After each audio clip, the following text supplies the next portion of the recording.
Banyak tentunya yang mempertanyakan seperti apa dan apa sebenarnya tradisi Caro yang sering dianggap sebagai jalan keluar di Madura ini. Saya akan langsung menanyakannya kepada budayawan Bangkalan Madura, Abah Doing. Assalamualaikum, Bah. Waalaikumsalam warahmatullahi wabarakatuh. Terima kasih atas waktunya, Bah. Sama-sama. Saya ingin bertanya tentunya berkaca dengan kasus Caro yang terbaru kemarin di Bangkalan. Apa betul kalau sekarang Ya. Caro ini masih relevan sebenarnya untuk kemudian ini digunakan atau bahkan masih sering gitu ya digunakan sebagai penyelesaian sebuah masalah khususnya bagi masyarakat Madura? Ya. Mohon maaf sebelumnya, kalau boleh saya bilang, di masa sekarang, Caro ini sudah tidak ada. Sudah hilang? Sudah hilang. Nama Caro itu sudah bukan Caro lagi sekarang. Apa itu, Bang? Di mana-mana terjadi pengeroyokan sekarang.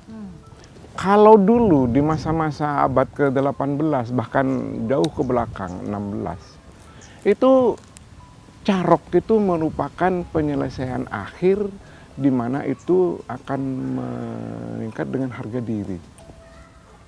Karena apa? Semisal, saya dipermalukan di banyak orang, saya tidak terima dengan apa yang mereka lakukan kepada saya.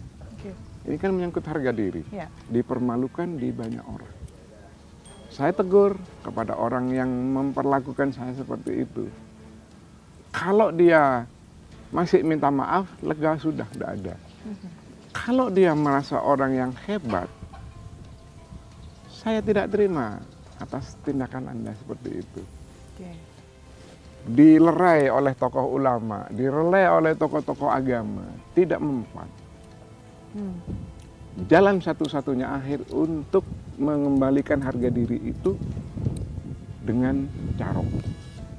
Jadi orang Madura itu ada yang membilang mereka itu sangat ini sekali dengan istilah ango etempeng pote matah angoan pote tolang. Yang artinya?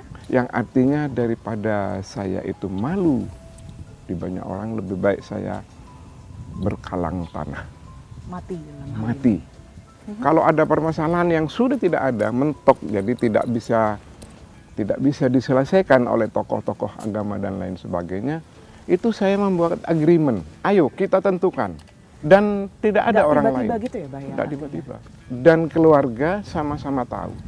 Dan itu tidak ada balas dendam. Itu mengenai harga diri. Oke. Kalau masa-masa dulu harga diri ini sangat berharga. Kalau saya tangkap dari penjelasannya Abah Doing tadi ya, artinya ini sebenarnya Caro tidak serta-merta berkelahi saja, ada aturannya di dalam situ. Betul. Seperti tadi salah satunya sudah disebutkan Ya. bahwa memang harus ada pertemuan musyawarah untuk betul. upaya penyelesaian Betul, terlebih ya. dahulu. Ya. Itu sampai berapa kali, Bah? Satu kali, kemudian Tidak, 3 kali. 3 kali 3 ya? kali. Oke lah, kita kembali lagi kepada masalah harga diri. Kalau dulu orang sudah menang dalam Caro sudah dihargai. Kalau sekarang hancur kan? Menang di dalam pertikaian semacam itu karena sekarang Indonesia sudah negara hukum. Betul. Tapi tersandung kasus pidana seperti itu ya. Betul. Jadi sekarang sudah tidak bisa seperti itu. Apabila yang bersangkutan salah seorang yang kalah, itu akan mengantarkan senjata itu kepada keluarganya. Ini saya sudah menyelesaikan permasalahan dengan keluarga sampian. Saya mohon maaf atas kejadian ini. Mayat keluarga sampian ada di tempat itu. Itu dulu. Sekarang kan enggak. Ada di jalan 4 orang maju saat itu satu. Bukan. Dan itu bukan ciri-ciri orang Madura seperti itu. Apa yang menyebabkan pergeseran ini kalau Abah Doing lihat? Hal yang pertama pendidikan ya. Pendidikan. Jadi orang kalau misalnya pendidikannya itu semakin bagus, dia akan bisa meredam segala sesuatunya. Faktor agama juga.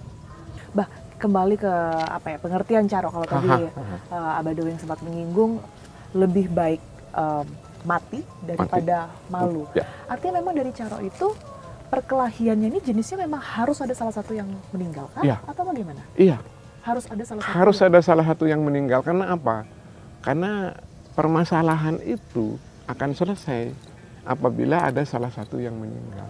Kalau kita berbicara mengenai caranya, Mbak, apa kalau kita lihat kan ini identik dengan menggunakan celurit, senjata khas Madura sendiri.